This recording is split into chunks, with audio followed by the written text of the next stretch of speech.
Knows, let me know. Nobody knows what you go through. Nobody knows the circumstance in which you experience. You come into a world, you didn't choose your mama, you didn't choose your daddy, you didn't choose your color, you didn't choose your race, you didn't choose anything. It was all thrust upon you. What the hell I'm supposed to do in a world that I know nothing about? A 35-year-old man and a 19-year-old girl decide to have sexual intercourse, and here I come. I'm wondering if I'm the result of a good time, or was I planned? I know one damn thing. I had some circumstances facing me. And it's in my heart, and can't nobody change it or take it away from me, because that's how I feel. And I'm dressed in black and white today, and I'm making one hell of a statement. And the statement is, you don't know my path. You don't know where I come from. You don't know what it's like to be a 6, 7, 8, 9-year-old little boy dreaming at night, one of 11 up in a penitentiary. Let me tell you my story. The other day, we had the first two segments. The first segment was a relative of mine who had this situation of doing 24 years in the prison system and 22 in solitary confinement. The other young brother we introduced, Brother Eric, he told his story from what was in his heart. He didn't desire that. That's not something he created, he made up. That's something that was thrust upon him. But there's a reason for this message today, because I'm going to tell my side. Because there've been some serious ramifications for truth.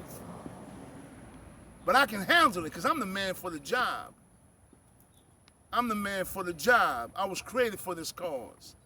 Let me tell you about this outfit I got on today. I have never in my life been shackled in no way. I don't step on no other man who's gone through his consequences or his circumstances. I've never had an orange jumpsuit on a day in my life, but I got a black and white suit on today. And let me tell you how I came about it, because this ain't no coincidence, man.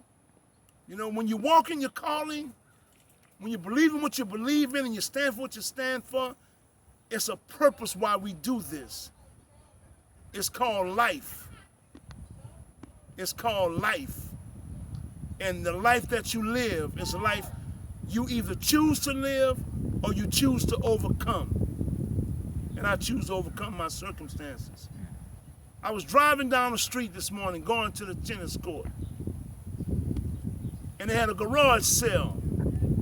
And in the garage sale, I saw on the table this outfit. I didn't plan this, but I got the courage to put it on. So some young brother, I don't give a damn what color you are, what ethnicity you're from, might get something from this message. Might get something from what's about to take place here. Because I'm going to tell you my story.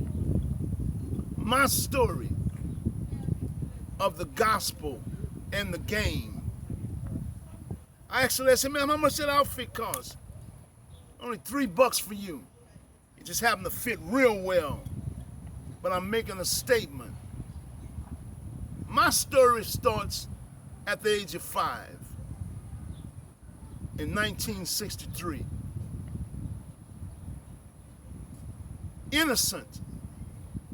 Remember my mother waking me up early in the morning,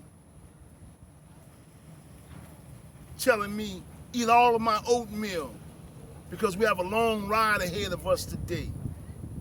And that ride was from Claiborne and Jackson Avenue on a school bus to the front gate of Louisiana State Penitentiary. That was my destination. That's where we were headed. I'm all of 5 years old, man. I'll never forget it like it was yesterday. Had a profound impact on my life. I'm innocent at that age. Mind still developing. And so when I get to the front gate of Angola and we get on the bus to take you to the visiting shed in the main prison, When I walked in that door for the first time, all I saw was black men who looked just like me. This is 1963, before the road got paved, the winding road. And man, it was had a profound impact on me to see all them brothers waiting to get their visit in the main visiting shed. And I remember asking my mother, where was my daddy at? And she's telling me that my daddy's in the Army. In the Army? She's telling me that he is in the Army to keep me from perhaps speaking to somebody, my friends in school, that my dad is in the penitentiary, trying to conceal the damn truth. If he's in the penitentiary, he's in the damn penitentiary. You can't fool me about no army. I know what an army outfit look like compared to a jailhouse outfit. I know that. I can tell the difference. But I'm going to cut through the chase and give you a good understanding of what will move a man's spirit when he got something in his heart that he can't get rid of. And again, I'm wearing this outfit because I didn't plan this. I just got the heart to put it on, to tell my story intelligently with the right spirit in the hopes that somebody might see it one day, a young brother going the wrong way, and make a decent decision about what he's about to get himself to. I can't tell you what it's like on the other side of those cells because I've never been over there, because I practice on the other side, staying out of there. 5 years old. Let's move forward a few years at about 8 or 9 years old. This is how the game came down. One day I'm on Tulane and Broad. That's where the criminal court building is in New Orleans. And like kids, we always travel to the city of New Orleans as young boys, being mischievous in our own way. So I stumbled across this big gray building that still sits there right to this day. It's called the Criminal Court Building. I had no idea what was in there. So I asked a man one day, I said, excuse me, mister, what's this building here? What are they doing here? He said, this is the court building. And I said, well, what's the court building? He said, if you commit a crime, this is where you come to have a trial before a judge. I said, wait a minute. Can I go in? He said, yeah, you can go in.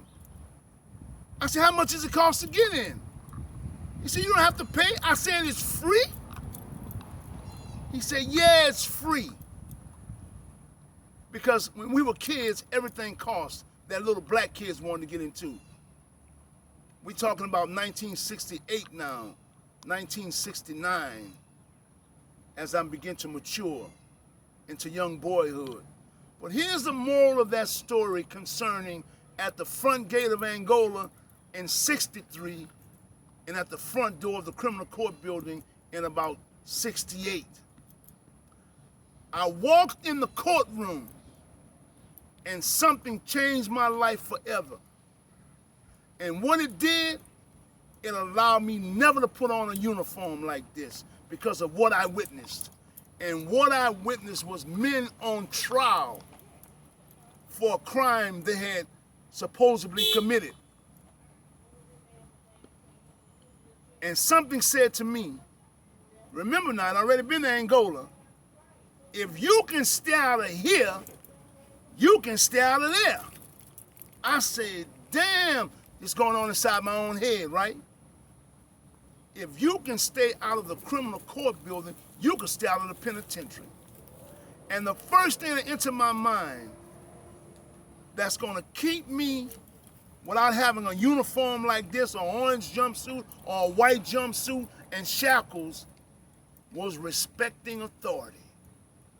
That's the first bit of information I got, was how to respect authority.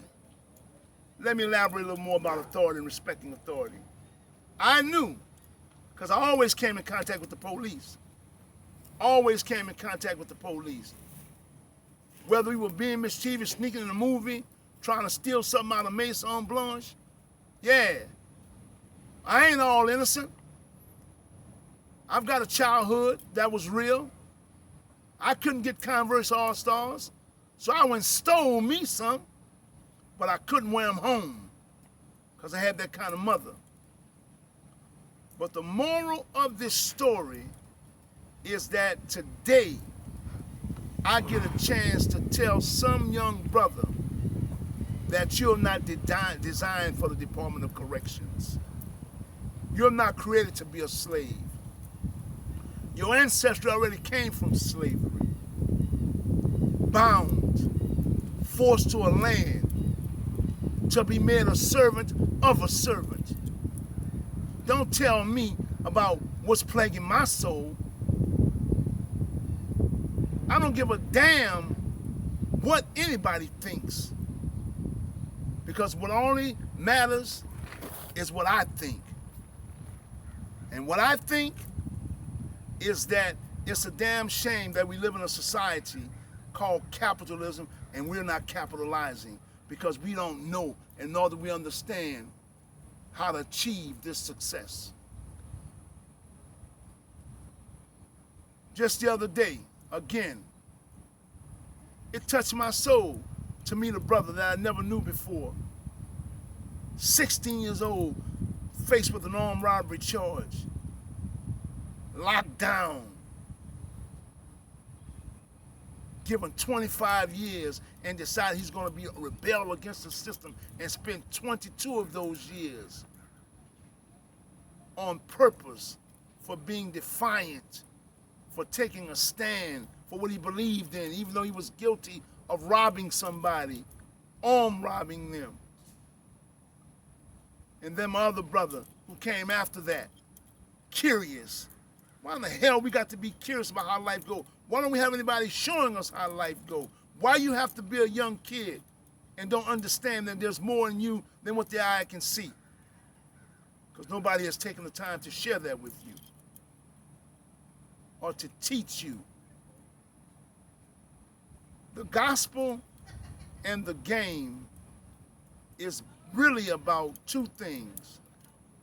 One, it's about the game that life will display to you, and it's about the gospel of this Christ, this Jesus, this Messiah, this anointed Messiah, who has been the only thing in my life from a spiritual perspective that made any sense to me. When they were trying to tell me to get a good job, and every time I went to the job wasn't for me. But it wasn't until somebody preached me about this young Jewish rabbi, Jesus, Yeshua, the Christ. And one of the first things I got from his teachings that catapulted me to the man I've become today is when he told me that I am the light of the world and that I am the salt of the earth. And if the salt has lost its savor, therefore, where should it be salted? It is therefore good for nothing but to be cast out and trodden under the foot of men. And that's what we've been done. We've been stepped on and stomped on and trodden under another man's foot, because no damn body is teaching us what's wrong with us. I didn't meet Jesus at Walmart. I didn't go to school with him. He didn't come and pat me on the shoulder. This is going on within the confines of my own spiritual mind, because I no longer think like a slave. That's why I can trade. That's the only one told me that I need to get some influence, and that if I'm a coward and I'm slowful at anything, that's wicked to be slowful. And I have my own sons today. I've been blessed with my own sons. In fact, 3 sons, and 2 of them just happen to look like as twin brothers. And I've been able to give them this message of prosperity from this Messiah. Give them this truth. So don't blame me because I want to be more than the damn eye can see. Don't blame me because I'm in a society that don't gravitate to who I am. Don't blame me because I could speak in a camera with a damn striped outfit on, never having spent a day in a jail or a criminal institution or a penal institution in my life. Don't be mad with me because everything ain't all right. Don't be mad with me because what's in my heart. But embrace this message. It ain't for everybody. Because this is what Jesus says more than anything about who's going to get something out of his word. He first of all said, my sheep, they hear my voice. And he also said, straight is the gate, and narrow is the way, and few there be that find it. I don't need 5 million subscribers. I'd rather have 5 that can change the perplexity of this wicked world than have 5,000 that ain't worth 15 cents. I'd rather have that. In closing, I want you to stand by and understand something. You see our world. You see where it's going. You seen the last presidency.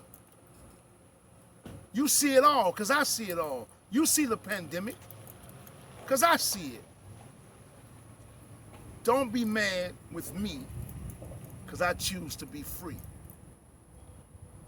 Don't be mad with me, because I got the courage and the compassion to touch a little black boy who might be going down the wrong road because he don't have a father at home to tell him, son, there's a better way. Look at the violence in New Orleans today. Young people putting a gun to people's head, carjacking and robbing. Guess what? There's a place for that spirit. There's a place for that spirit. And it's called a penitentiary. And they'll find some room for the new slaves. They'll make some room for the new slaves. The gospel. Jesus said, go ye throughout the world and preach this to every creature. And he that believeth and is baptized shall be saved. And he that believeth not shall be damned. Don't blame me, because he set me free. And I have his spirit. That's why I can see what he's saying. I never met him a day physically in my life because I deal with him spiritually. He's a spirit, and them that worship him in spirit and in truth. I am the way, the truth, and the life. And no man could get to my Father except he come through me. The church game is coming to a close. Talking about I love the Lord who you never seen and hate your very son who you see every day. That's a damn lie. I don't make this up. I just stand on the foundation that gave me life. As I get older and closer to the graveyard, I choose not to die a coward. And I hope somebody got something out of this today. If you got any kind of courage, you don't know what's wrong with your son, especially your little black men, little black boys, maybe have him tune into this. He may get something from it. It's been a pleasure speaking from a spiritual perspective about what's been ailing me. And stay out of this uniform. Stay out of this uniform. Because if you're born in the image of greatness, this is not how you display your greatness. In black and white stripes. You've taken on the spirit of a slave to another level. This is Brother Jabari. This has been a version of where the message is going. and the book will be out. And if you choose to subscribe or leave a comment, do that. We don't bite over here. But I know one thing, a lot of people ain't gonna receive this, but it's already been written that they're not. And that's okay. Because it ain't got nothing to do with me.